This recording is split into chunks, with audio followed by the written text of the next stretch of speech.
And also, Sean, can I like respond on the point about like the oh, well, there are some people in this movement who don't want white people talking about it? Because I mean, I read some of the literature earlier today, and we can come back to this more if you want to.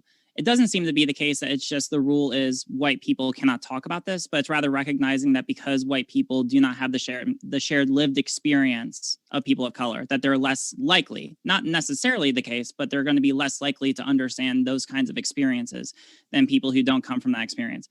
I kind of get that because, like, as a trans person, and there's always trans discourse happening, as will be the case later in the panel.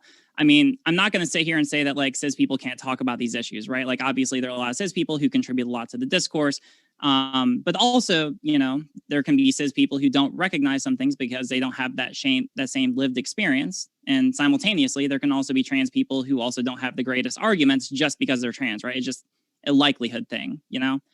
That's not to say that there probably aren't people out there who will take that to the extra mile, say like, oh, no white people can talk about that. Those people are silly, don't listen to them, and I will criticize them as much as is needed to. But like, it's more about just recognizing likelihoods.